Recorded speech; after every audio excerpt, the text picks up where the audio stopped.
Give it a couple seconds. Now he is. Now we are. We are live. Yes. Okay, no more secret. We are live. Welcome to show.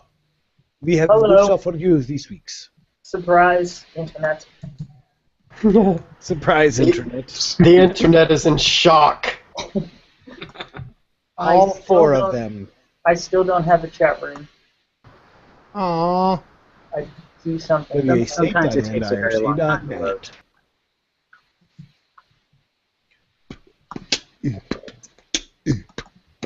Oh wait, there we go. Okay. So this should be.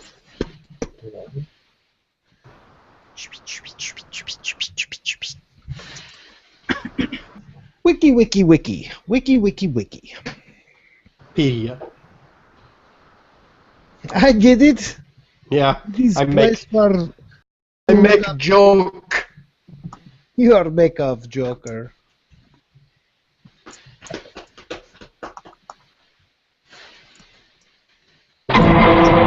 Drink.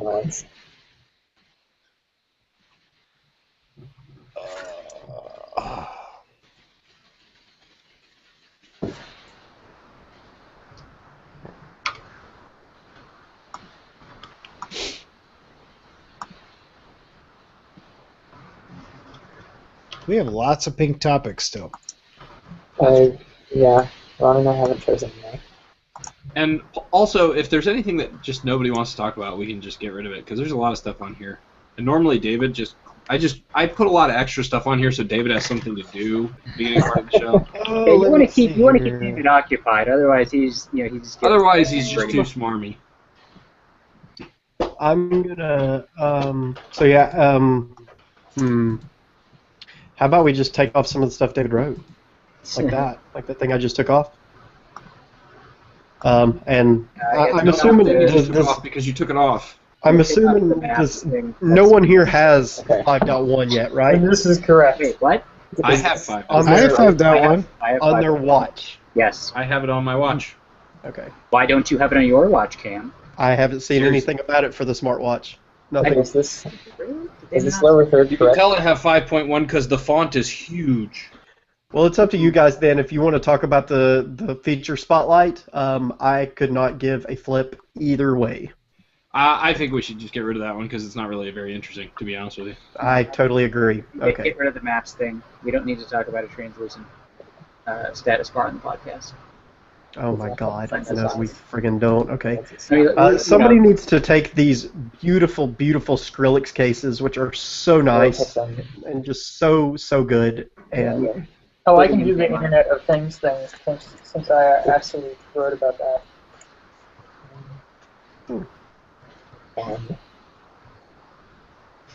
Sweet.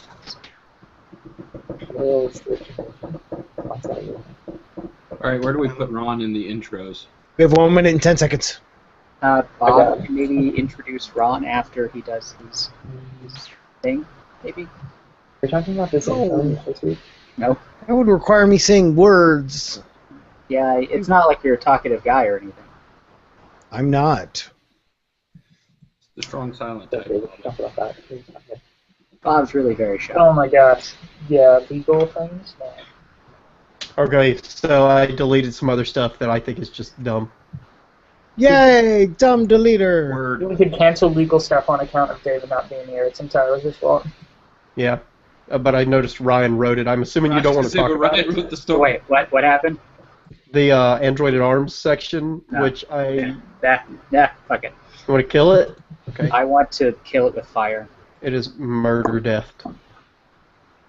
Murder, death, kill. Murder, Pizza. death, kill. Warden Cameron Summerson. I can't do anything on the spreadsheet because it's, quote, still loading, ... Ha! Quote, You still and loading, your- You and your 9-year-old Mac. Ha ha, Matt. We could talk about this awesome article I read on Ars Technica about Google I/O. I've never heard of this website.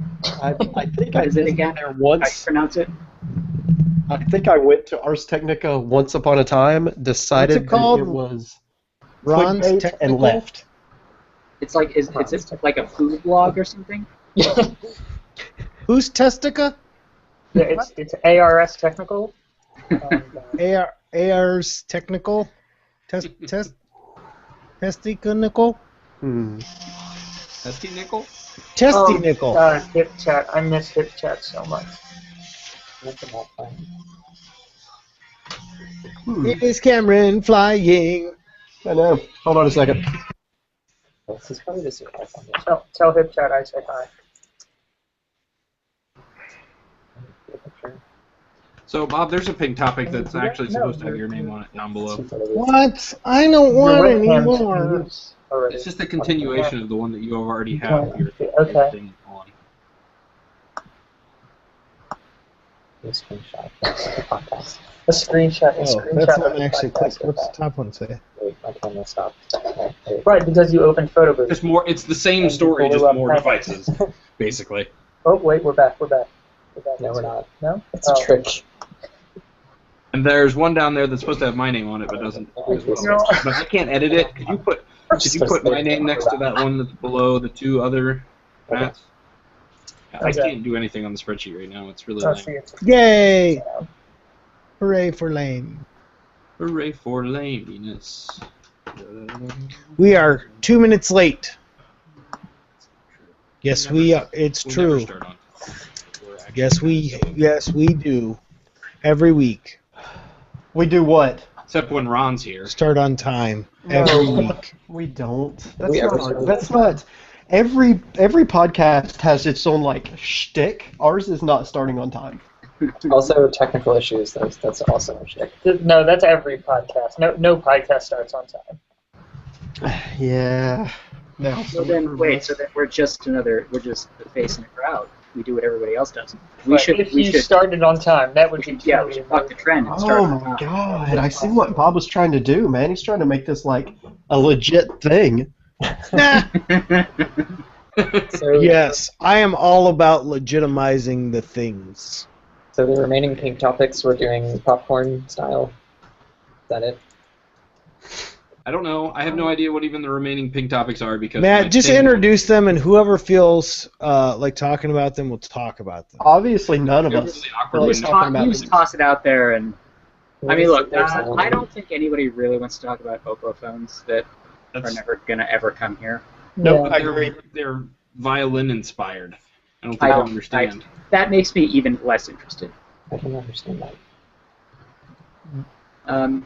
Poof. Let's see. Okay, I guess I can take the ridiculous LG phones. Oh, and let's just skip this crummy tablet too. So I have an actual Zen phone. Anyone? I have no important words to say about it other than it's a phone and it has an Intel processor, but whatever. I heard that it's surprisingly quick, Ron. What are your thoughts? Not in benchmarks. No. But I mean, whatever. The software runs fine. By the way, when I say I heard that, it's because David said it on Twitter. Oh. Hey, no more pink topics! Hurrah!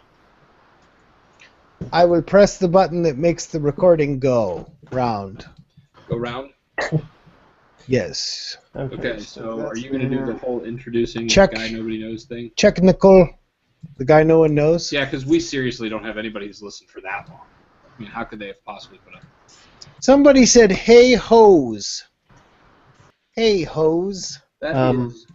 Hello. But not hey, H-E-Y. We're hey, hose. Hey ho. That is a farmer reference. That is a farmer reference. I'm changing my name to Hey-Ho's. Hey Ho. My name is Hey Ho. Hey ho Garcia. Hey Ho. I gotta bring up the thing. I gotta bring up the thing. The thing. Bring up the thing, Matt. The words. The words. Why do I not see Matt on? Are you? I don't see you on the waveform. That was Twitter. Talk louder. I should The Google Wave? No. Yeah. My waveform here. Why is it not showing the Matthew? Oh, you're just quiet. You don't hear my audio? Do you need me to gain? Gain it a little. Oh, it's all the way down. It's supposed to be. When it's through the XLR connection, it should be. Is that better? Talk again.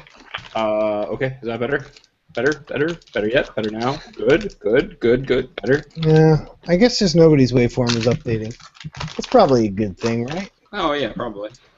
Definitely As long means as you're nothing's recording and nothing's up. I might be. It's possible. I Wait. see things.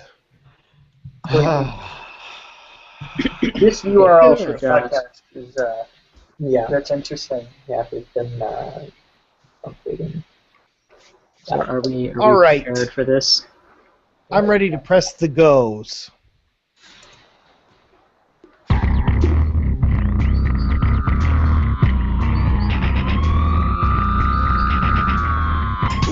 Welcome to the Android Police Podcast, your weekly audio source for all things Android. It is Thursday, May 21st, 2015. I'm your host, Matthew Smith. I'm Cameron Summerson. I'm Lance Bradlin. I'm Ryan Whitwam. And my name is Bob Severns. We are joined this week by a special guest. Sir, what is your name again? I kind of forgot it before we started. I am Ron Amadio. I have no idea what I'm doing here or what this website is. This is about what? Some kind of iPhone operating system? Well, It's about humanoid robots. You're right about Oh, humanoid okay. robots. Cool. Yeah, You know- humanoid robot cops, actually. Yeah. You know what's funny? That You actually sounds awesome. you actually have the name of a former colleague that used to have a mohawk. So it's funny. Yes, my Oh mohawk. my god, I remember her. Yeah. Very Oh, nice. yes. Very nice. Welcome, Ron. It is awesome to be here. It was fun. We missed you I miss you guys. still after all these years. We'll never get After over all you, of Ron. them. All of the years. How have many gone years by. has it been? Has it been multiple 2? years? Yeah, like 2 Yeah, years. It's been a couple. That just proves that we've been doing this way too long. That's all that proves. I know. You guys don't need me. You're fine. All right, hey, let's get things started. Code Google.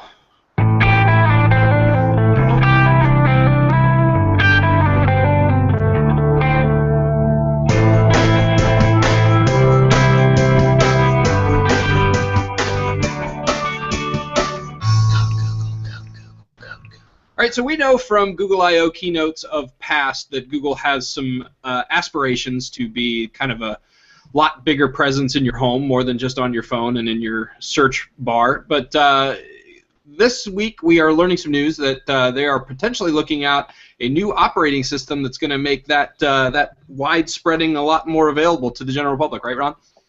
Yeah, so it's called Brillo, and it's going to be an Internet of Things operating system. So like smart home stuff, locks and light bulbs, and all this kind of weird connected devices that you would have in your house that don't need to run like gigantic operating systems, but just need to like easily, connect to the internet and do input and output and stuff like that.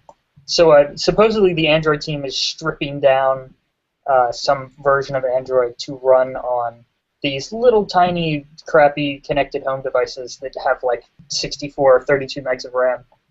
And supposedly they're going to talk about it at I/O, which will be super cool.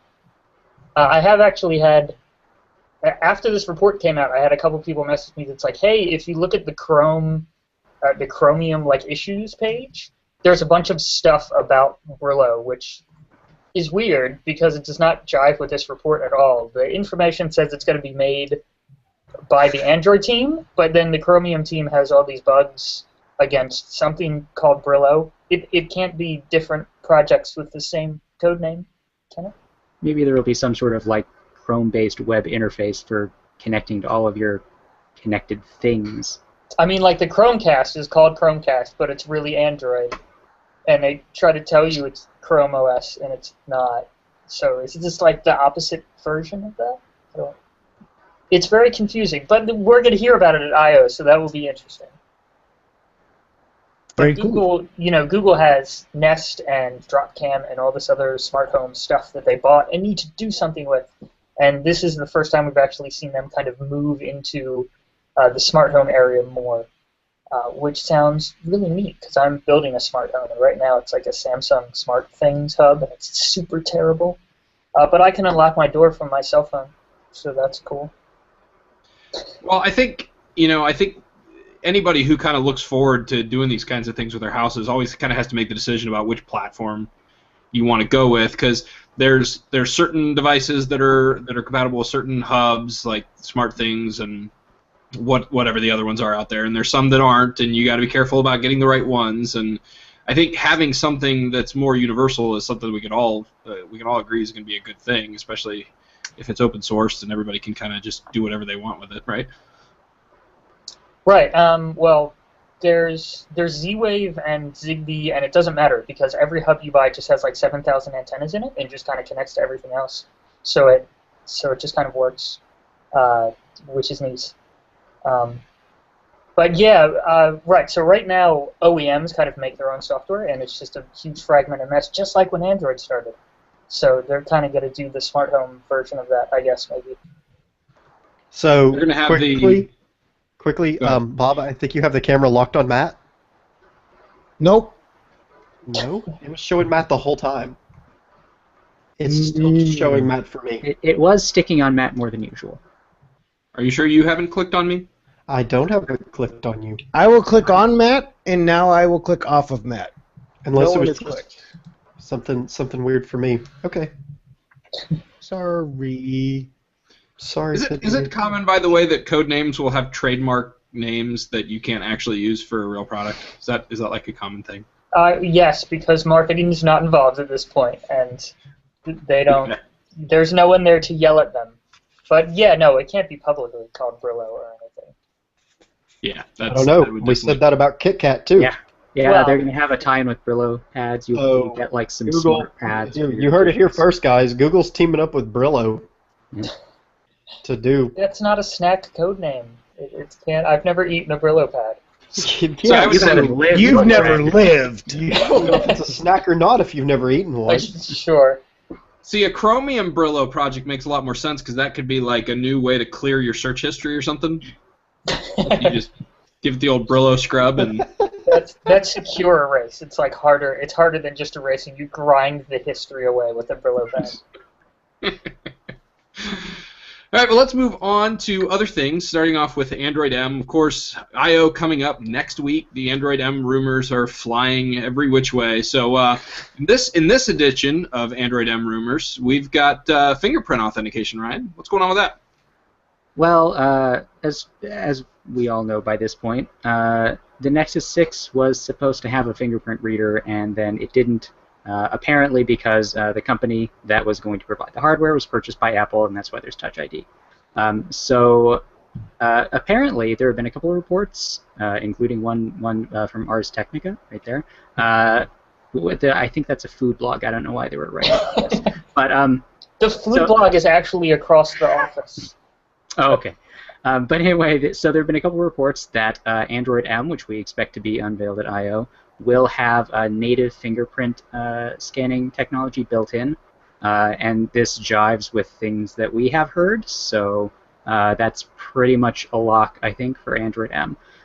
Interestingly, though, Google doesn't make any hardware that has a fingerprint reader, so they might announce this as part of M and then just say, well, it'll happen at some point in the future, so I guess, whatever Nexus they decide to release, it'll have a fingerprint scanner, because why build this in if you're not going to actually have any hardware to demo it?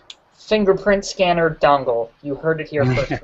Oh my god, somebody actually said that in our comments, like totally seriously, like, no, they can just build a dongle. It's like, no.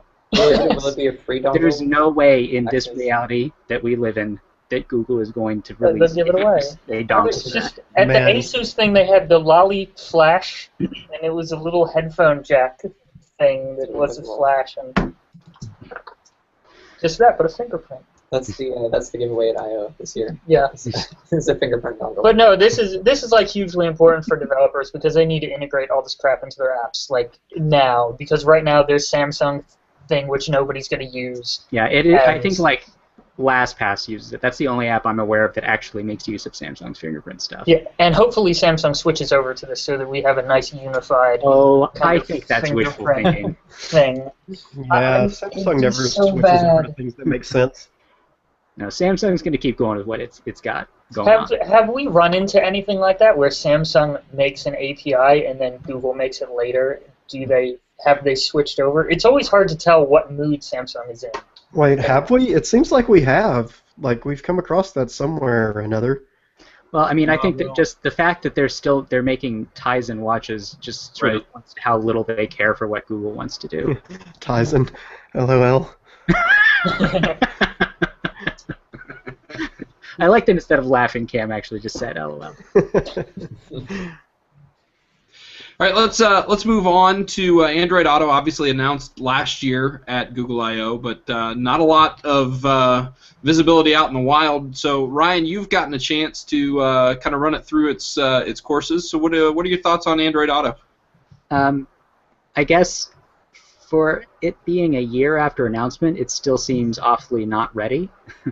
I mean, I've only had it for a couple of days so far, and we're going to do a review later. But I mean, it is like a really good like head unit UI, but that's just because all the other ones are so awful. I mean, there are a number of like weird bugs, and there are features that I feel like should be there that aren't. But I mean, it's probably better than whatever you're using in your car right now. And I guess if that's the metric by which you measure Android Auto's success, then it's a whopping success already. How horrific is that Pioneer head unit? It's not the most attractive thing I've ever seen. Their UI is real bad. I mean, it's this thing where there are buttons all over the place, and a lot of them don't look like buttons. Like if you go into the radio and you're like, you want to like switch to like a different HD radio station, like there's no way. How do you do that? It turns out you just press like right below the signal scanner thing. That's like a button for some reason, even though it totally doesn't look like one. Well, is the touchscreen resistive? I thought I had heard. They sent me the expensive one that is capacitive, and How even expensive? that I think like MSRP is like $1,400. Jesus. I know. So wait, did you install this in your car? I did. It is in my car right now. Is it a double DIN? Yeah. Yeah, and it's a 7-inch touchscine. I didn't know if it was But bigger. I mean, it's for $1,400. Is it like an Intel Core i7 quad core? I think it's the exact same hardware as the other ones, except capacitive. It's still only 800 by 480 resolution, so it doesn't look awesome. The touch response is on a 7-inch good-ish. I mean, it feels like a phone that's kind of slow, like with the touch response. And then so like it's more expensive because it has its own built-in GPS and navigation software, which is something that I don't envision ever using. Ridiculous. Obviously, that's disgusting. The whole market for head units is messed up beyond all reason. I mean, even if you look at the non-Android Auto versions of this, like they still cost almost $1,000. That's just what these things are. It's a market that people haven't been interested in for long enough that it's become so niche that if Pioneer wants to charge $1,400 for their high-end head unit, that's pretty much the same number of people will buy it as would if it were cheaper. Nexus 7 and Bluetooth, $200. Yeah, somebody's going to have to find a way to get this down to like reasonable tablet prices with reasonable tablet hardware and a reasonable tablet display. The thing is, like, I don't know how much of the price of these things is just from the audio hardware they have to build in. I mean, there are a lot of things you have to connect up, and it can't be that much though, because these things. Maybe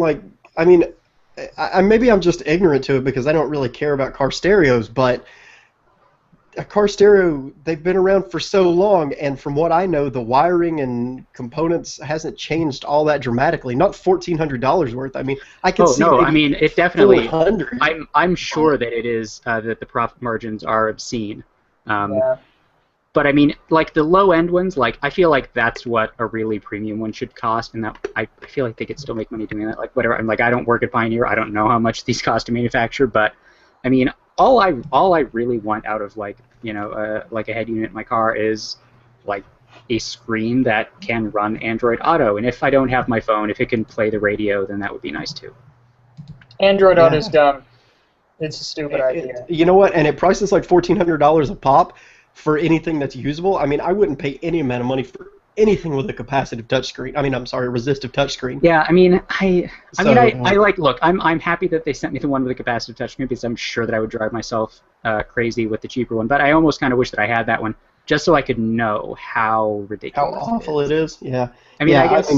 This you know, is going to fail before it ever even leaves the ground. These at are, prices I think, like yeah, this. these are not going to sell very well at all. This is first gen hardware, and this is like Pioneer is the only company that actually got around to releasing them. I mean, Parrot announced. It doesn't make any sense too. either because everything else Google has done with newer stuff like Android TV, they've released these things at great price points. I mean, that's kind of what Yeah, we've all come to expect from Google. I wish so- that they would do that, but I mean, it's such an unusual market. Like they probably don't have like really close associations with companies that would be able to build, like a super cheap head unit like they can for, like Android TV. Time to make some friends. But Yeah, what and I think what bothers me about Android Auto is that it's a copy of Apple's CarPlay strategy in that it runs on your phone and is casted to your screen, and like the reason Apple did that is because their culture says that we make the hardware and our software runs on our hardware and it doesn't run on your hardware. So they came up with this casted thing, which is like this big compromise. But Google's culture is totally different. They make software that runs on all this different hardware. And that's what Android Auto should be. It should be an operating system that runs on the car and has all these extra controls and can do your air conditioning and all this other stuff. It makes no sense to copy CarPlay when that exists because of iOS limitations. I think that the car companies are probably a lot harder to work with than phone and tablet OEMs. Yeah, I mean, I think the reason you go with this implementation is to get it on the devices because they're not going to work with you to the extent you need them to get that. Yeah, I mean, This has if been you get annoyed dead with for like a year though.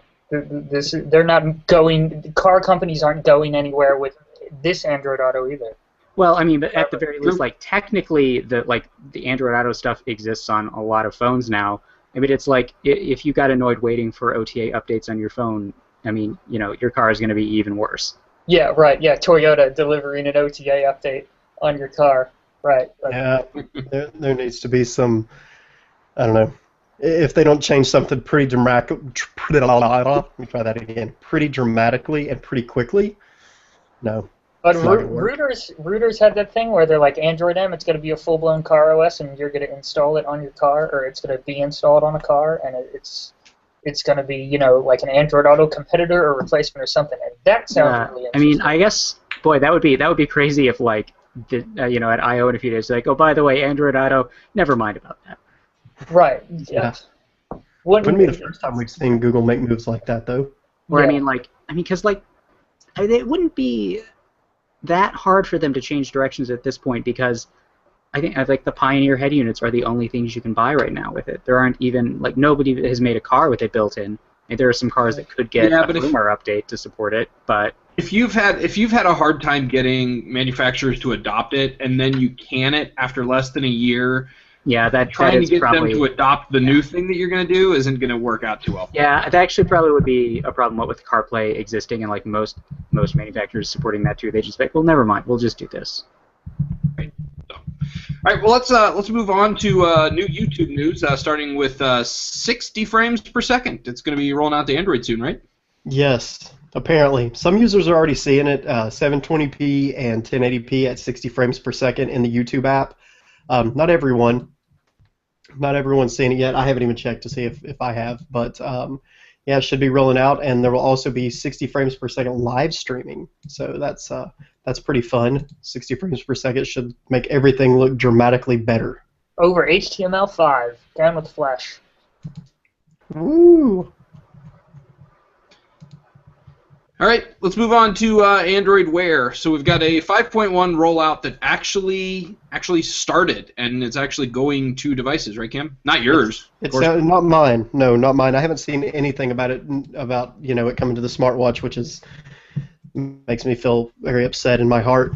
But by the way, it always confuses me that watch is actually called the smartwatch because I feel like I don't know. Every time you say that, I feel like it just hasn't rolled out to anything because it's not available on smartwatches. Yeah, Sony could have picked a better name, but this is their third generation using that name, so they kind of Could have picked a better name 3 times. So what devices is this on? Is my Moto 360 going to be updated and I can write about this? It should be, yeah. Yeah, the Moto 360, all Android Wear watches, it should be rolling out to all of them as the 5.1.1 update, but only some of them are going to get Wi-Fi, standalone Wi-Fi support. No, I mean, is it rolling out? I know it is should rolling be, out. Yeah, but it is. It's like actually rolling out. Yeah, I mean, I have it on. But I don't think it's happening for every. It's not happening for every device at this point. I know that it's rolling out for. I think the G Watch and the G Watch R have it, and the Zen Watch has it, and does the Moto 360? I don't think I've seen anything about the Moto 360 or the smartwatch, and that's it. This is the most frustrating thing in the world. It's like I would love to get this and do something and write about it, and you just sit there. There's no system image page or anything. It sucks so bad. Yeah. So that's, eventually, maybe, I don't know. But I do know that the Moto 360, the Smartwatch 3, and the Samsung Gear Live will all have standalone Wi-Fi support too. So that's pretty rad. I would love to test that out too if I could ever get it on my smartwatch. Yeah. So. And it's super weird. It's cloud Wi-Fi. It's not like local Wi-Fi. Like you could leave your thing at home, and as long as it's on the internet and your watch is on the internet, it'll work. It will work. So That's actually pretty cool. That's awesome. I'm actually thinking about making a petition on change.org to get Wi-Fi enabled on my ZenWatch, because that's how it works, right? Like that'll get it if done. you make a petition, it'll happen. Would anyone actually? If you make a petition, even if the hardware's not there, if you make a petition, they'll send the hardware in an OTA update. Would anyone actually humor that use case? Like you leave your phone at home connected on Wi-Fi and just roll around with your Wi-Fi connected watch? Man, I think that the number of notifications that I get on my smartwatch that are completely useless in and of themselves would make that almost infuriating to use, because you'd get notifications, you were like, oh man, that's good, let me see. I can't actually. It's like getting a headline but not being able to read the article half the time. And it still bugs me that I can't open my inbox on my phone. It'll show emails. It'll show a bunch of emails, but it won't let you look at the emails when you want to by having an inbox reader. Well, actually, Ron, we posted about an app on our human-shaped robot blog the other day that does exactly what you want. Yeah. It's ridiculous, though. It has a full QWERTY keyboard. It's terrible, but you can open your Gmail inbox and look at it. I forget what it was called. It was called Dumb. Is it good? Does it look good? Do I want to use it? No, it's terrible. Okay. No, it's your inbox on a tiny, tiny little screen. It's not ever. They have the list of. They have the cascade of cards. Just give me that, but in the order that things of my inbox is in order. I don't see what's so hard about that. Yeah. Let's move on to Android TV. The only thing that was announced at Google I/O last year we haven't touched yet in this particular show. So Android TV, Razer's Forge was obviously Razer's foray into Android TV, and a lot of people were pretty excited about its launch. But now that folks are actually getting it in their homes and hooked up to their TVs, there's a little bit of a disappointment to be found, right, Cam? No Netflix. What? So it's an Android TV box without Netflix, which is arguably the first thing any Android TV user is going to install is Netflix. Am I wrong? No, I'm not wrong. Everyone's going to install Netflix because basically everyone has Netflix, but it's not on the Razer Forge yet. So basically the quote from Razer is, there are plans to have Netflix on the Forge, hopefully in the near future, although I can't go into specific details why it isn't currently. We are working with Netflix to hopefully get set up to allow Netflix on the Forge. Thank you very much and have a wonderful day. You know what? The people who bought the Forge and it doesn't have they're not going to have a wonderful day yet, because if that were me, I would be pissed. Didn't when Google TV came out, didn't it also not have Netflix like the first Google TV boxes? I don't know. I don't remember. Yeah, it was all of that stuff was actively blocked by everybody. If I read it correctly, isn't it that you can't even cast YouTube or cast Netflix to it? If you have it on your phone, you can't even cast it. Really? It doesn't work as a cast target for Netflix? That's That's what the article said. That's all I know. Who wrote My the Nexus player is a horrible Chromecast. Like, I disconnected it and hook up the old Chromecast just because it's so much better. The Nexus player is a horrible everything. Yeah, it's so bad. Yeah, it sucks. It sucks bad. But not as bad as the Razer Forge, because at least it has Netflix. Yeah. But does Netflix go into screensaver mode after 15 minutes or anything like that? Not that I know. That was just the NBA app, wasn't it? The only thing that did that I was aware of was the NBA Game Time app, and I don't know if they ever fixed it because I switched back to Fire TV after that. Right. All right. So next on the agenda is Chrome for Android, which has been a very, very non-open source thing up until now, and it looks like that's changing pretty drastically, right, Ryan? Oh yeah. So Google just made a big code commit that makes almost the entire code base of the Android version of Chrome open source. So, I mean, obviously, Chrome for Android is based on Chromium, just like the desktop, but the code that they were actually deploying on Android wasn't available to developers. So, I mean, there were already a couple of Android apps, browsers in the Play Store that use Chromium, like Opera. But I guess presumably they were doing a lot of extra legwork to take the desktop Chromium and then make it work on Android. So I guess this will be a lot easier now if all of that is available to developers. They can build browsers much faster, and maybe we'll see some cool stuff. Since Chrome is default in AOSP, does this mean AOSP is now officially open source again? Because I mean, I just remember people specifically saying, well, how can it be open source if its default browser isn't open source? Nope, that's not how open source works. Just the platform is open source, and the Google apps are not, but the platform's still open source. Oh, I mean, I think that was never people were complaining that Google pretty much abandoned the AOSP browser. I think that was sure, yeah. That was the concern, is like they weren't keeping up an open source alternative for Chrome. But now that the Chromium stuff is open source. Right, yeah, that was really weird. I don't get why was there this gap of Chrome not being open source on Android when it's open source on everything else, and it's a browser. Nobody cares. Google uses the internet. Google is on the internet and wants everyone to have a good browser, and they don't care what platform you have a good browser on. So it's just weird, and it's back now, so great. All right. Well, one last thing that we should have talked about earlier, and we didn't because I'm a terrible, terrible host, is Bloomberg is reporting that Google is finally getting ready to split out the photo service. Of course, we've been hearing about that for a while, so why are we hearing about it again, Ryan?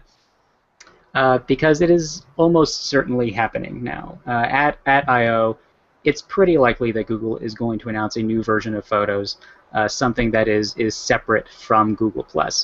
So right now, if you want to use Google's Photos app, it's part of Google+. So a lot of the stuff that you do in it, it's still sort of connected to all the Google+ features, and I mean, there's an icon for it in the App Drawer, which at least you can get into the basic stuff. But then if you're in the Google+ app and you jump into Photos, it sort of goes over to the Photos app, and it's all very confusing.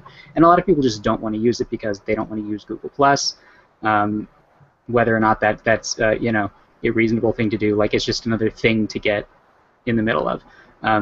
But apparently now it's going to be its own thing. There will probably be an app of some sort for it. I imagine that all of the auto backup stuff will be in that, possibly with some sort of drive tie-in component.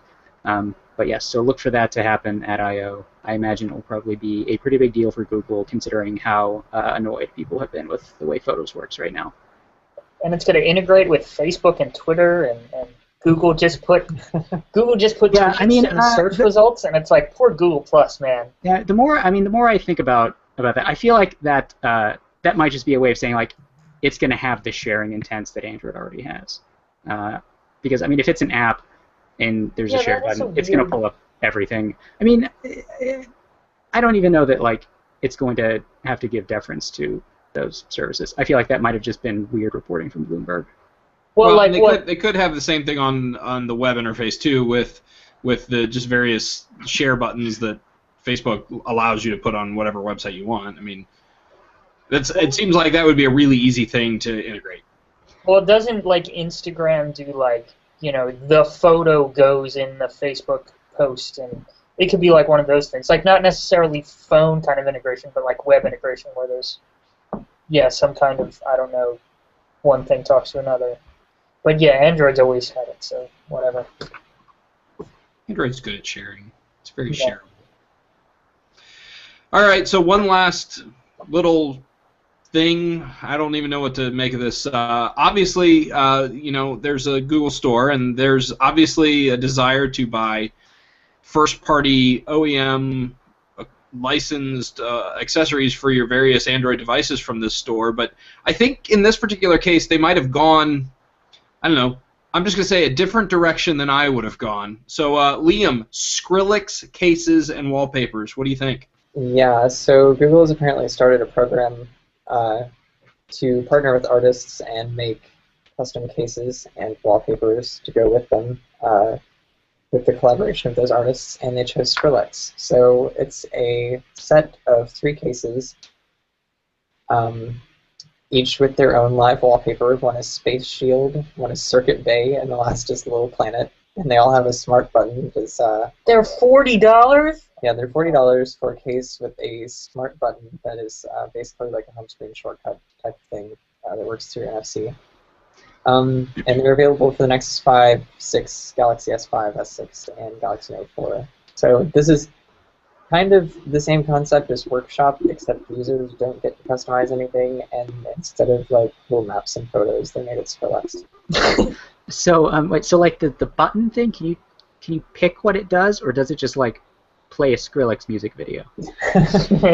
No, I think you can customize to take you to. I still kind of hope that it just plays a Skrillex music video. It plays wub sound effects. Well, like you press that and the drop happens. Yeah, you press that and it's like and some dubstep happens in the background. That would be great. Yeah, just random dubstep interlude. No custom ringtones, right? Right. Of all the things to maybe include in the Skrillex branded phone, you think? But okay. Why are we doing this? No one's gonna buy this, are they? Who wants to buy I'm trying to remember. Dimple.io had button cases that they were going to start selling, and I don't know that they've started selling them yet. But I want to say that they gave you 4 smart buttons, and it was only like $20. Yeah, this isn't very ambitious as far as smart buttons go. But this is Skrillex, you guys, and it has a live wallpaper. Okay, so. Oh wait, it comes with a live cut itself, wallpaper. Man. Well then. Wait, so can you only get the live wallpaper by purchasing one of these fine cases? I'm pretty sure that whoever is the brave soul that orders one of these is going to like give somebody the APK. But they're gonna leak that APK all over the internet. Okay, but here's the thing: is I don't think we are really the Skrillex demographic. I mean, right? Like he's popular among certain people, right? There's some people somewhere. I mean. I guess. I don't know. I've never met anyone who admitted that. I'm more interested to see like what other artists they choose. Like what's the next just one. Skrillex. I really hope they I would like to see Google work closely with Cannibal Corpse on some. Yeah, I'm sure they would definitely come up with very like age appropriate covers for your phone that wouldn't upset your children at all. If I could get a case for like my Nexus 9 with the just like the album artwork from Butchered at Birth, I mean, who wouldn't want that? You press the button and the live wallpaper bleeds. Oh my God! See. I feel like we're coming up with better ideas than the Skrillex case, though. Yeah, I feel like Workshop was a better idea than Skrillex. Which is saying a lot because these are terrible ideas. Yeah. This just feels like something that someone had an idea, and after 700 committees, this is what came out. Yeah, there were going to be like a whole bunch of different people doing this, but like for some reason Skrillex is just the only one who showed up for the meeting. Yeah, whatever. They're limited edition. Maybe so I guess he was going somewhere else too. He was like, "Oh, are they signed?" There's like a signature on the inside. Yeah, you get a little signature, and then it also says Skrillex in like regular font just in case you like can't. So that way, when you're old, what the hell is this case? When you're old and senile and you've forgotten this sort of thing, and you're looking back at your treasured possessions from a life lived well. You'll be like, yes, Skrillex, I remember that. I remember her. 2015. It became limited edition when they realized what a terrible idea it was, and they're like, well, let's make 50, and that's how many we'll probably sell, maybe. And you pass it on to your children because it's so rare and valuable. All right. Well, guys, I think it's time to move on to the rumor roundup. It's time for the rumor roundup.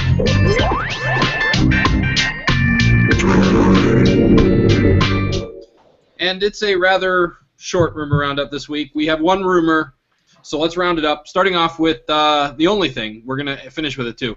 Motorola's third-generation Moto G made itself visible to the World Wide Web this week, even if it was just for a short period of time. So, Cam, what do we know?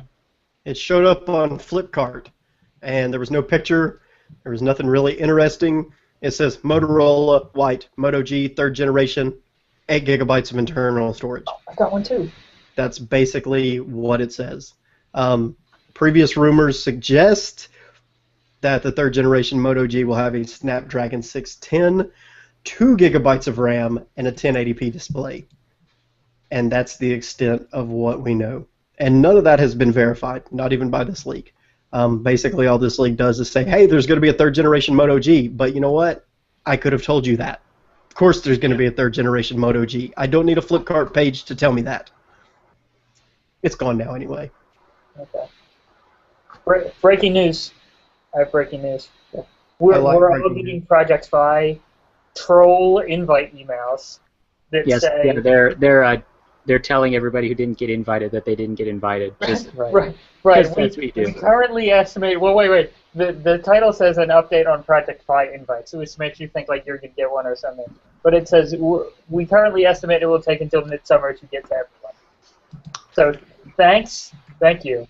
Well, I got a Project Fi invite, and I didn't even use it.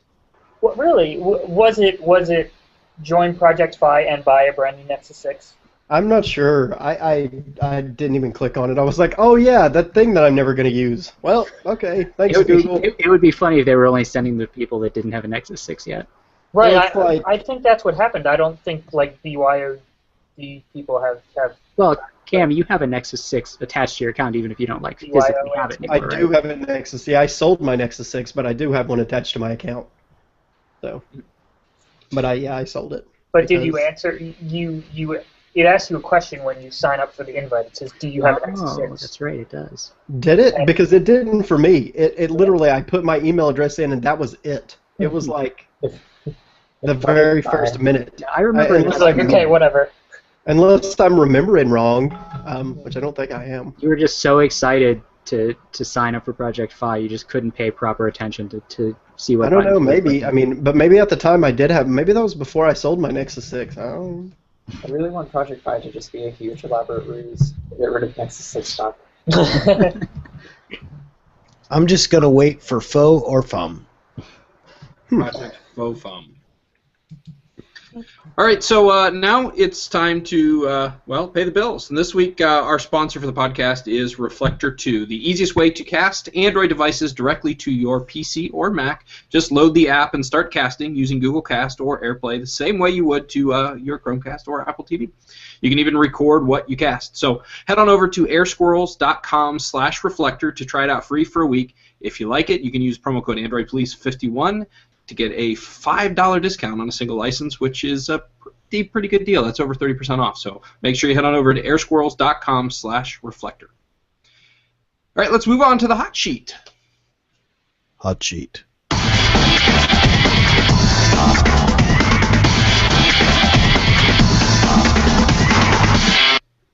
All right, the hot sheet this week is headlined. It's headlined by the Zenfone 2, which became official and suddenly became, available for purchase this week. So, Cam, what do we know about the Zenfone 2? Well, we know everything about the Zenfone 2. I mean, like, literally everything. It's out now. It's available. You can buy it in North America. Really good specs for not a whole lot of money. I think ASUS. I haven't actually used one. Ron has one. If you click on his little. Oh wait, it's right here. I don't think I can do that. I have to stop talking. No, I've clicked on it. Okay, there we go. So yeah, I could talk and Ron can show you what's up with it. So yeah, 5.5-inch display, 2 different versions of an Intel Atom processor depending on which model you buy. It is 1080p, but the $300 model has 4 gigabytes of RAM, which is pretty awesome. The $200 model only has 2. The $300 model also has 64 gigabytes of storage, which again is pretty awesome. So yeah, I mean for $300, I think you're getting a lot of phone. But Ron has one in hand. So Ron, do you agree or disagree? I guess like the benchmarks are really bad. It like the single core performance which is like what's going to matter for UI smoothness and all that stuff. It's on par with like a 2013 Moto X. I'm running Geekbench right now. But I mean, other than that, it seems to run fine. But the Intel processor is kind of scary and weird, and like we've run onto the Nexus player, which is a little slower than this, but can't run anything smoothly. So like when you step out of the ASUS interface, I'm not sure you're gonna have a really great time. Like the ASUS interface seems to be pretty optimized for it and runs fine, but I don't think you're going to be able to run really games on this or anything like that. But in terms of a however many $100 phone, how much is it? 200? It's 300 for the Okay. model with 4 gigs and 64 gigs of storage. Right. That's what I have. So it's cool. But here we go. Single core score, Geekbench, 630. Yeah. Multi-core is 1700. The Galaxy S6 got 5,000. Like you're not, I mean it's $300, but you're losing out on a lot of power. Yeah, of course, some sacrifice had to be made, and looking at the rest of the specs, it was obvious that it was the Intel chip. The rest of it's pretty nice. I mean, like it's plastic, but it's a very decent plastic. Like it's really not the kind of slimy, glossy stuff. Like it's fairly dry and nice, and has like a texture to the back of it that's very nice. The back is impossible to get open. Like you need a knife or something. Is it removable? Yes, it is. It is technically, but. And like the battery actually comes out. It doesn't just open up. Oh no, wait. No, the battery does not come out. Why? Why even have it go back? My fingers really hurt now after I took the back off. Okay, so like, is that the battery right there under that? Yes, the battery is here. And it's in a hard plastic case. And I guess the only thing you're missing is the connectors, I guess. That's the only thing they kind of cheaped out on. This baffles me. But you get 2 SIM cards and a micro SD slot.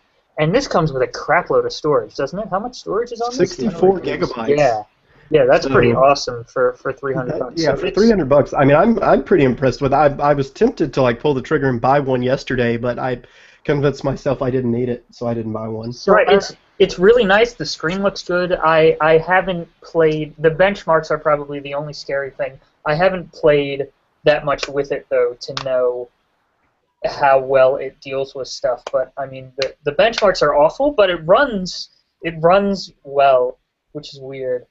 So are the buttons on the front there, are those on screen or are they just capacitive at the bottom of the phone? They're capacitive. You're stuck with these.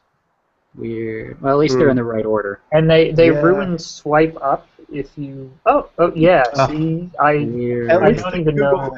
At least Google Now works on it. I was going to ask that because a lot of like blue phones I review with capacitive buttons don't do Google Now, and it makes me so mad. And there is a quick launch button for the calculator.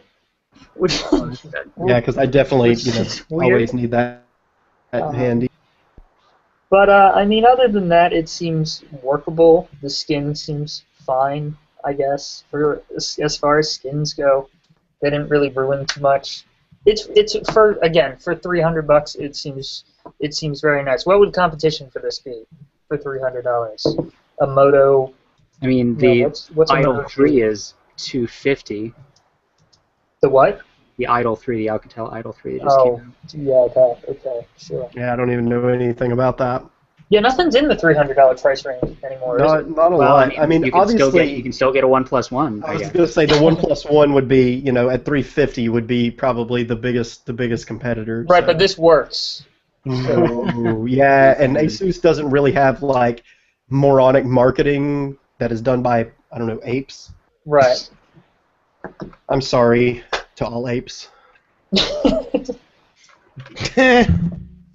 For that. All right, so we got a couple other devices to talk about. Starting off with LG, they added some mid-range devices to their G4 lineup. So what do we have new there, Ryan? So there's the G4C, and if you were hoping that was going to be anything like Sony's compact version of its flagship phones, you will be disappointed, because it's it's just sort of a smaller, crappier version of the G4. It has a 5-inch 720p screen, a gig of RAM, 8 gigs of storage, and some camera of a certain number of megapixels that is unimpressive. Whatever. And then there's the G4 stylus. It's just it's a slightly larger version of the G4 that has a stylus, but worse specs. It's again a 720p screen, has a gig of RAM, 8 gigs of storage, and you shouldn't buy this. I won't. Thank you. How much are they? I don't know. Did they have prices? I don't know if they had prices. If they were just announcing that these are things that will exist. Yeah, I think they were just saying these exist. Speaking of things that exist or don't exist, and there seems to be confusion about, NVIDIA has a 500 gigabyte Shield Pro device that may or may not, but probably does. Well, no, definitely does. It exists, right? Right, Kim? It does. They finally essentially kind of basically confirmed it on the GeForce forums.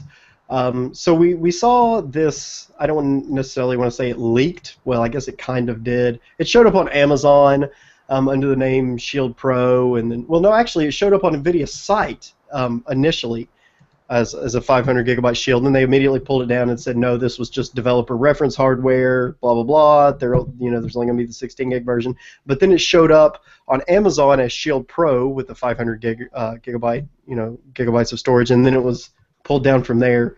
But yeah, I mean, basically, according to an NVIDIA employee on the GeForce forums, the 500 gigabyte Shield Pro does exist, and it's supposed to be released on the same day as the regular Shield, which we're still not entirely sure when that's going to be. So, yeah. Oh, and it will support Netflix. So they, a little jab at the Razer Forge there. It does support Netflix. It will come with Netflix. So yeah, I don't know, man. I've seen other Android TV boxes that are coming out. This is the first one I'm really excited about, especially with 500 gigabytes. I'm so happy. I kind of went Texas about that. I especially sounded like you were shooting where you got to shoot guns in the air as you wear a little. I thought about it. Like I almost pulled out the revolvers I keep hanging from my sides at all times, so I got really happy. Yeah, 500 gigabytes is, well, okay, not 500 gigabytes is necessary, but like more than 16 or 8 or whatever is totally necessary if you want to be taken seriously as a gaming platform. Because the Nexus player, worst hardware ever, comes with 8 gigabytes, has, I want to say, 6 gigabytes free out of the box. You're installing 2 good games, and then it's full. It's done. It's the same thing, just like Fire TV. Same exact thing as Fire TV. It's like no storage. I mean, it's just crap. I mean, I'm thinking 64 gigabytes minimum. I'm good with 500. That's I mean. 500 well, at least the Fire TV added support for USB sticks, so that's cool. Yeah, well, the Nexus player has support for that too, but it's just cumbersome. I mean, it's just, come on, storage is not that expensive. The Nexus player has a micro SD slot, and you can get an OTA adapter, and then you can hook an external storage thing up to that. This has for real USB ports, and does it have an SD slot? The Fire TV? No, the Shield. I think so. It does. I think Shield does. I'm pretty sure. With the 16 gig, I'm sure it would have to. But it at least has USB ports, so you could hook up like a hard drive to it. Yeah. And you could still put a game on that, I hope. Although I should point out, I just looked at the forum thread again that we linked to, that we got this from, and it looks like NVIDIA deleted the posts from the community manager who said all the things about Shield. Nice. But they didn't do a very good job, because everybody that quoted him, those are still there. It's just the original posts are gone. So I don't know. NVIDIA's kind of half-assing this whole pretending Shield Pro doesn't exist. Why? I don't even know. Yeah, so it has two USB 3.0s, one micro USB 2.0, and a micro SD card slot. Yeah. So they pretty much got all the bases covered. It's Cool. Yeah, that's awesome. yeah, it looks really good. Like I'm really excited about Shield. All right, well, we got some device updates to go over real quick, starting off with the HTC One E8 on Sprint. Of course, if you were a Sprint customer who decided you didn't like the high-quality build of the M8, you could get the slightly less high-quality build of the E8 for a little less dollars. And if you went that route, you got a 1.9 gigabyte lollipop Lollipots, yes, 1.9 gigabyte lollipop update to download. So you should probably do that over Wi-Fi because you're not getting that on your Sprint network. Sony released a post-Lollipop firmware upgrade for the... I just scrolled away from it. Yay! For Xperia and random letters. Right. For the Xperia Z1, Z1 Compact, and Z Ultra, bringing back the Close All Apps button and fixing a slew of bugs. So if you are the owner of one of those devices, you can pick that up. Also, Sony Xperia ZL, Xperia Z LTE, Xperia ZR LTE, and Xperia Tablet Z get their Android 5.0 OTA updates.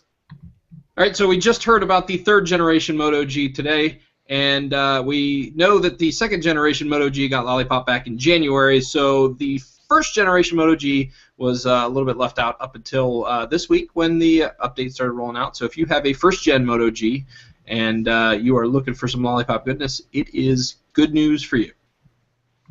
Beginning May 19th, otherwise known as the day before we recorded this podcast, owners of T-Mobile LTE Nexus 7s started receiving the 5.1.1 Lollipop update, introducing many bug fixes. So if you're the owner of a LTE Nexus 7 on T-Mobile, check that out.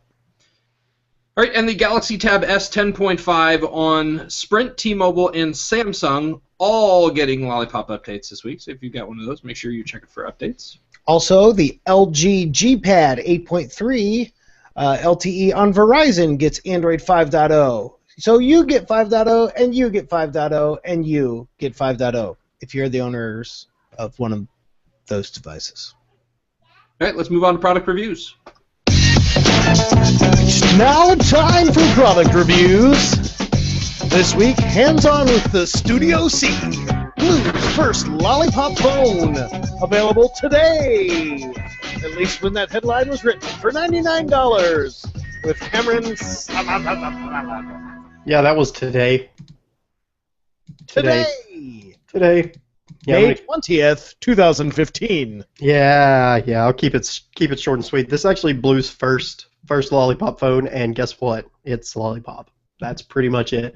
Only has 1 gig of RAM, so long-term usage, I don't know how I feel about that, because it doesn't seem like Blue has done any sort of tweaks to correct memory issues that will drive you insane, because they drive me insane on my Moto X, which has 2 gigs of RAM, so... but otherwise, I mean, Lollipop for $99. It's got a 720p screen that looks pretty good. It's, I think, 5 inches. I've already forgotten since I wrote these words. Yeah, I mean, it's pretty decent. So, I mean, it's like a quad-core MediaTek chip, 1 gig of RAM. But it does have a 3,000 milliamp hour battery, so it's got a pretty damn big battery. So it should... I charged it once during the entire time I was using it, but I didn't use it super heavily. So yeah, it's... You know, if you want to buy one, it's $100. Might make a good phone for the kid, or you know, your mom who's like, I don't want to spend a whole lot of dollars on a phone. It is just HSPA though, of course. There's no LTE here, especially not for $100. So that's pretty much all I have to say about that. Alrighty then, let's move on to other news. It's now time for other news. It's not the news we've already talked about. It's other news.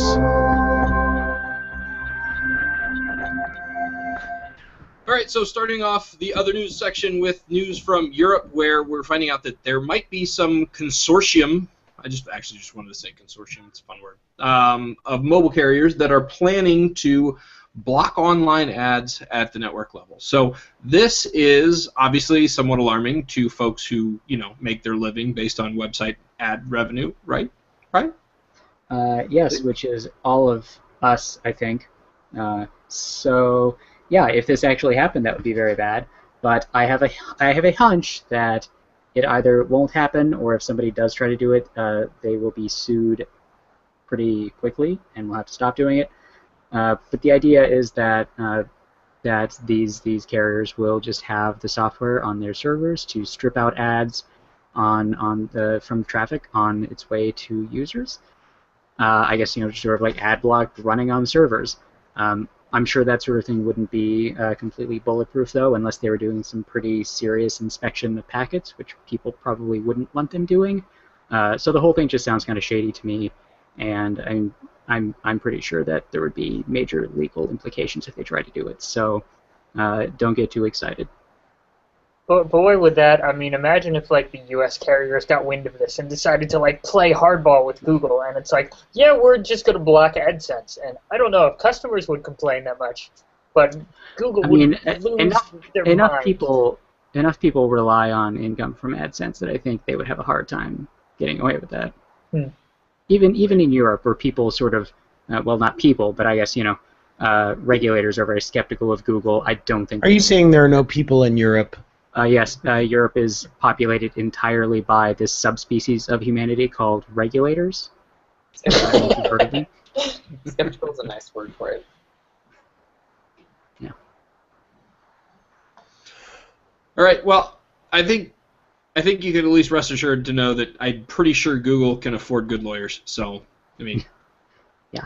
Yep. If that's what it comes down to, I think we'll be okay.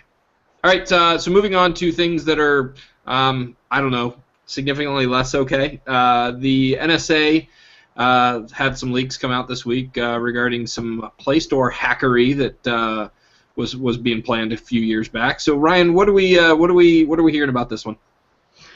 So basically, according to this stuff, intelligence agencies were going to try to get some sort of malware into app stores, Google Play and the Apple App Store, and supposedly they got into to UC browser, which I think I haven't. It's vaguely familiar. I'm sure it's a browser, a mobile browser that people use. Apparently, they were able to exploit that for some time without anybody knowing. So, as with most things of this sort, details are currently still kind of sketchy, and maybe we'll find out more later. But yeah, so I guess continue being afraid of everything. Maybe they should have rebranded it as We See Browser. Good. Something like that. We had some voicemails this week, Matt. Voicemails. Let's listen to the voice of mail. This is Arel. Hey, I was calling in regards to the podcast. I was wondering if you guys could maybe talk about the Sega V Squared getting ready to launch this month. And what I was thinking the discussion also be about micro SD card slots, because a lot of people are downing them and putting them down as that card slots are a bad thing. But to me, it's only a positive for a consumer, because it can give you additional storage if you want to use it. So a lot of other people are bashing it, and I just didn't get that. So anyway, thanks a lot. Long-time listener. Bye. Well, I can start off with some bad news, because the Sega's V2 actually isn't going to ship later this month. It got postponed. It appears indefinitely. At least they're not announcing a new ship date. So yeah, I'm going to start off with bad news, and I'll let other people hopefully make it better. Yeah, trying to come out of nowhere and build a high-end smartphone right off the bat is hard, and I'm sure they must have known that going in, but maybe they didn't expect it would be this hard. And they made a lot of big promises. They're like, hey, we're going to offer you a powerful phone that you can put they have like 400 gigabytes of extra storage in it if you want. And it does their HDMI screen sharing thing that's supposed to be some new technology. And I mean, it's complicated and not an easy thing to do, and it's taking a long time. So I guess that's why you shouldn't count on these sort of really disruptive ideas to happen right away. Yeah, SD cards are tough just because it's a bad user experience, and it's super hard to deal with and manage where apps go and how it works, and when you put apps on an SD card, they don't quite work right. Like if you have apps on an SD card, you can't use home screen widgets from those apps, and there's all sorts of weird issues with it, and it's just slow. Hard. Like, I mean, it's like compared to like older phones, the SD card stuff is kind of slow, but compared to newer phones, it's like unbelievably slow by comparison. Like the storage in the Galaxy S6 is unbelievably fast, and then if you try to like if there was an SD card slot on that phone, it would just be kind of, you know, why would you use it for anything other than just like storing a bunch of junk that you don't need to access very often? Yeah.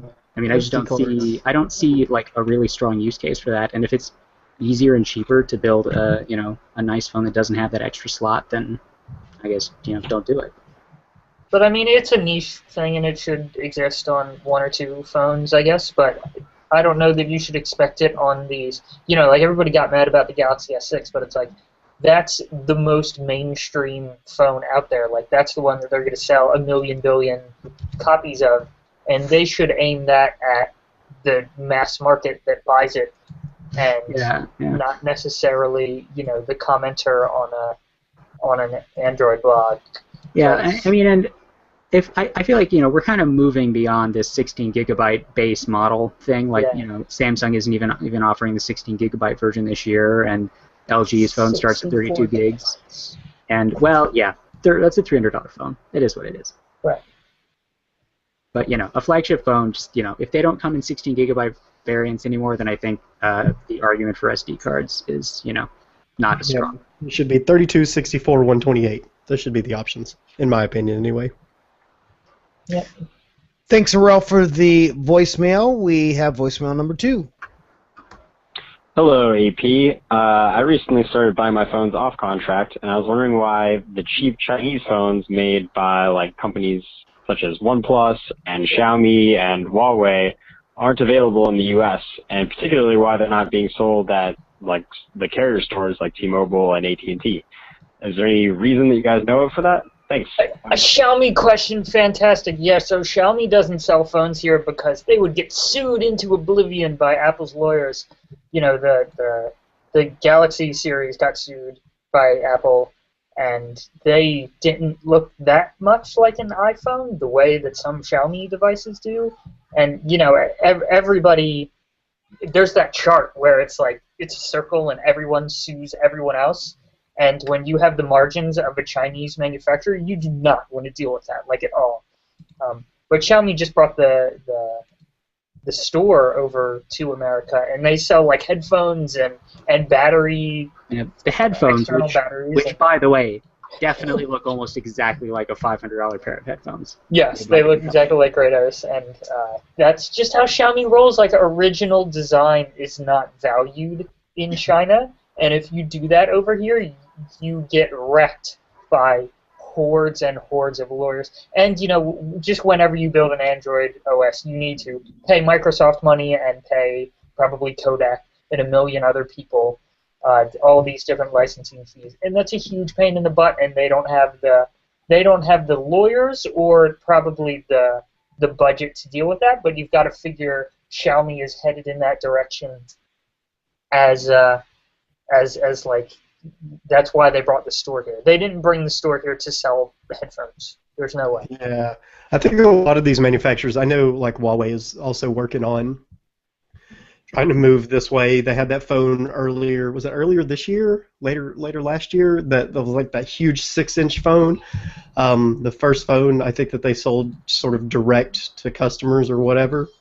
Like the Mate 2, maybe, I think it might be. Yeah, that's what it was. It was something like that. So I'm sure we'll see more from them, sort of off-contract type stuff. And then OnePlus, I mean, I'm not even sure why OnePlus was mentioned there. He did mention OnePlus, well, right? You can't buy a OnePlus One like on a carrier. Yeah, but you could buy it. I mean, you can buy it from them, no problem. And as far as carriers, probably because they don't make any money on off-contract stuff, really. But, I mean, unless you're paying...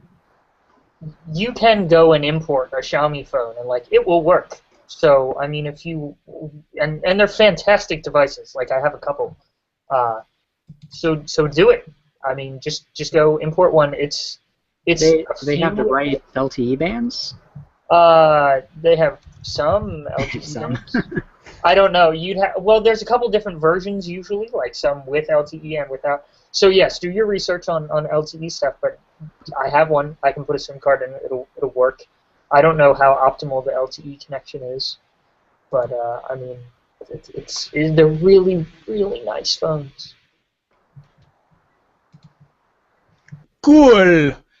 All right. Well, hey, we got a couple of contests going on over at androidpolice.com/contests. Starting off with a travel pack from Satechi, Skosh, and Ecox Gear. So you can actually get yourself entered to win one of 3 of those bundles. You get all kinds of things: travel router with adapter, a charging station, a portable charger, and a floating waterproof Bluetooth speaker. So if you happen to be in a flight that crashes over water, you can at least listen to tunes while you wait for your lifeboat to save you. So that's good news. Or as you wait for your death. By the way, that giveaway is U.S. Canada only. We also have an international giveaway. If you're interested in going to the LG developer event at Google I/O, there's 5 tickets available at androidpolice.com/contest. So get yourself entered to win. Plane tickets or event tickets? Event tickets, right? Okay. Well, look, if you go, like, it's just super fun to be in town at I/O. Like, the most fun is like the afterwards parties where you get to talk to everybody and hang out. It's really cool. Come find me. Yeah. Say hi. One of these days. Come find Ron. You should wear your suit of Android. Well, that is it for our show. We would like to thank Ron for being on the show. We'd also like to thank again our show's sponsor, Reflector 2, made by Squirrels, found at airsquirrels.com/reflector. You can get a $5 off discount if you apply Android Police 51 as a promo code, and that'll let them know that you listen to our podcast and that you check the app out. So thanks again to Squirrels. Bye. Well, I hope you enjoyed the show. As always, send your feedback to podcast@androidpolice.com. You can also call us at 530-HELLO-IP. That's 530-435-5627. Find us on Twitter at Android Police, Google+, and Facebook. Word. What was that phone number, Your Bob? mother. What's that? What was that phone number? 530-HELLO-IP. Okay. Oh, we didn't talk. I went to the Asus event. Did anybody watch that or go? Or no one went because I didn't see you. But did anyone watch the live stream of that? No. They had Zenny, the Asus Zenfone Owl mascot. No one. I wish I'd watched that. This bizarreness. It looks exactly like Google Asus Zenny, and you will see a picture of this owl. And it went on stage. It's like a sport mascot, big fluffy suit. And he went on stage, and they took selfies with the CEO, and it was super weird and terrible. And I got You're not a real mascot until you've terrified children. Did it terrify any children? Oh, it's super terrible. Like big, giant eyeballs that were solid white and kind of like reflected from the stage light, so it looked like they were glowing. And, Why am I not recording this? It was amazing, and I got my Asus Zen Garden in my press kit. It's dirt and some rocks and a little like rake. And you can set it up.